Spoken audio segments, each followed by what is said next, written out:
Hey everyone, it's me, Buster Green. I sometimes review anime and I usually review video games. Anyway, today I'm reviewing video games.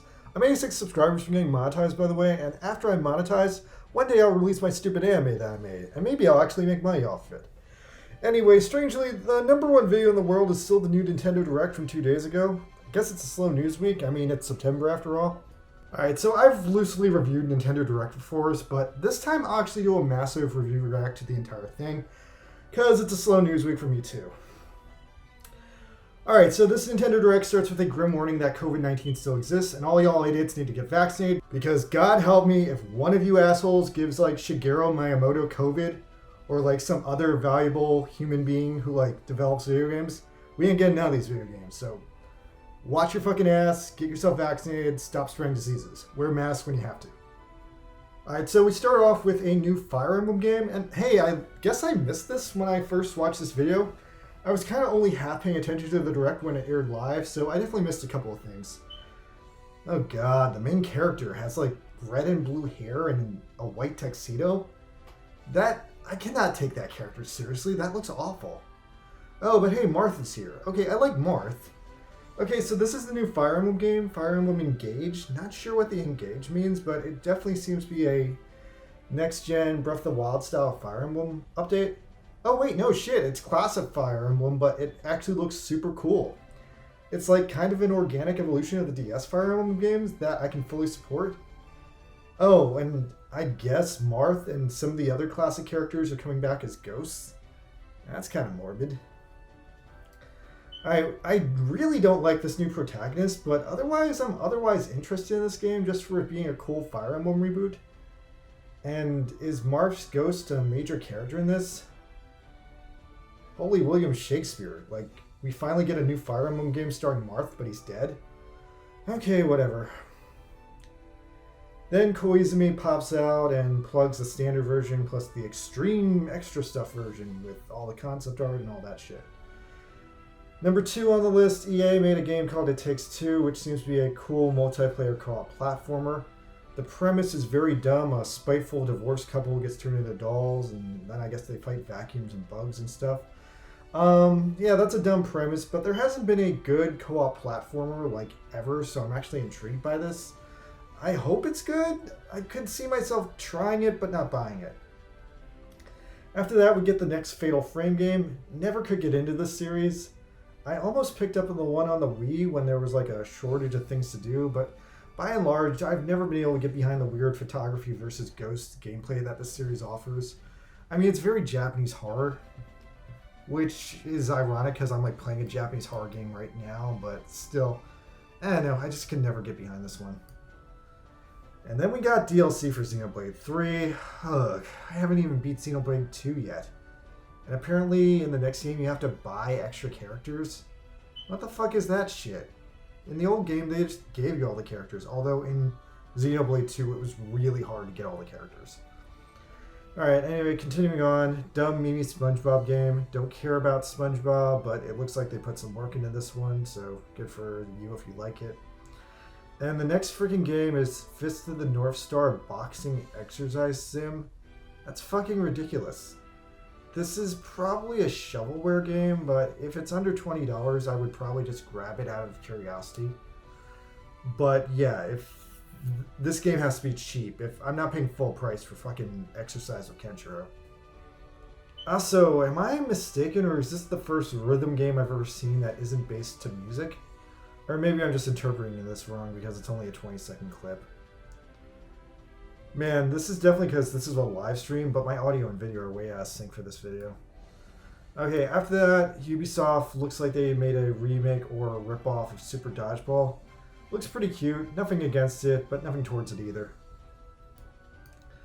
Then we have this game called Tunic, which seems to be a 3D voxel-style Zelda ripoff with a goddamn fox dressed like Link.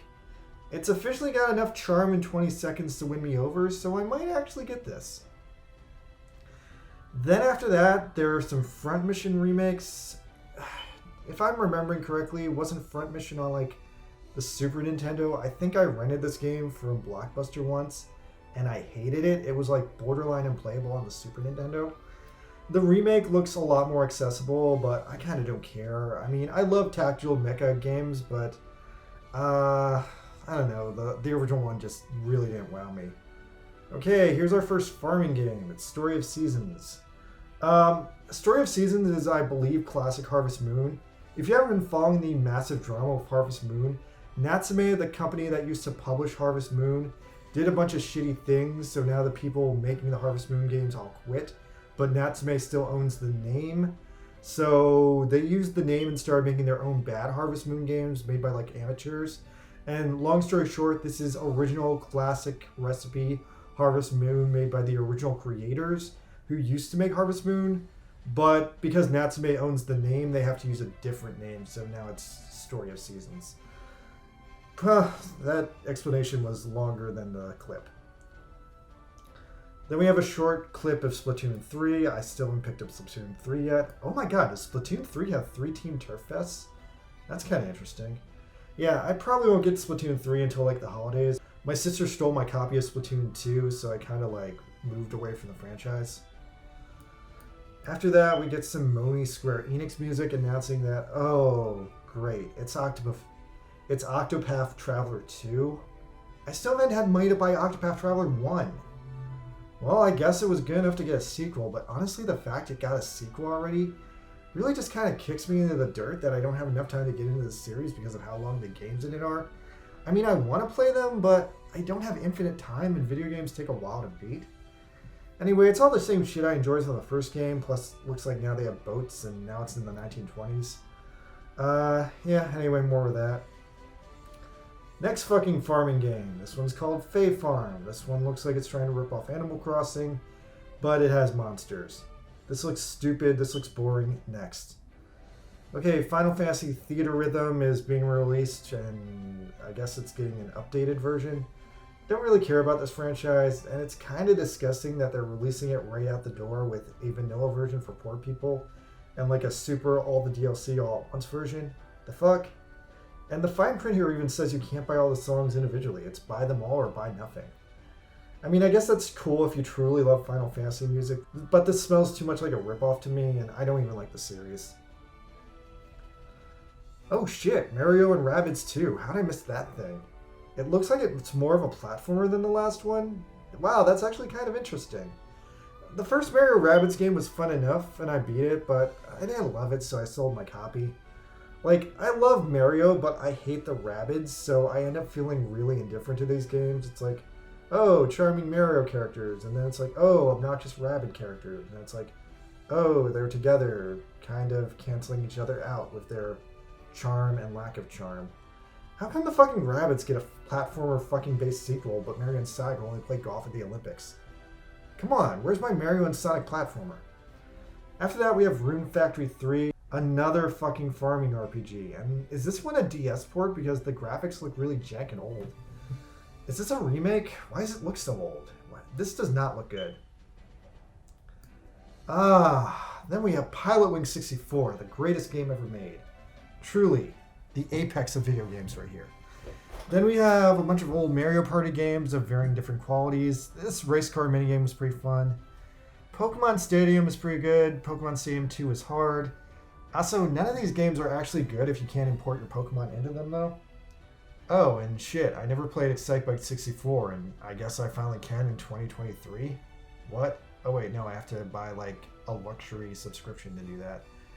Oh, and I guess they're also adding GoldenEye with online multiplayer. Alright, that's kind of cool. Okay, what the fuck is this game? I completely missed this one. Is this like a Bravely Default spinoff?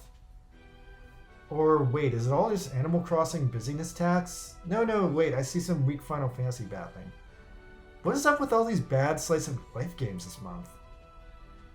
Then there's a game called Factorio. Oh, this reminds me of StarCraft. Is it fucking StarCraft? Yo, if this is StarCraft, I'm interested. I might get this one. Okay, then we have a game called IB or IB. This game looks like shit. This looks like a bad RPG Maker game from 1998. How is this getting a Switch port? What's the twist here? What am I missing? Does this like turn to like some weird like psychological horror creepy gotcha nonsense? Okay, whatever. Update for Mario Soccer. I don't like Mario Soccer, but Pauline looks pretty hot here. Then we have a game called Ulterior Ryza 3. I know nothing about this game, but everyone online seems to be really mad at it and calling it a Genshin Impact clone. I'm guessing it's probably better than Genshin Impact because it's not a money-hungry gacha game. Anyway, the characters look pretty cute in it. It's got a bunch of girls not wearing pants, so that's something. And then we got Mario Kart 8. Shit, Mario Kart 8 is getting so cool lately. I had like literally zero interest in Mario Kart 8 when it came out, but they kept revamping the game with all this new crazy content. Like, I've never seen Nintendo completely revamp a game like this 3 years down the line after it came out. It's honestly insane. Like, now I'm actually considering buying Mario Kart 8. And it's like 3 years old. Why am I even thinking about it? Alright, anyway.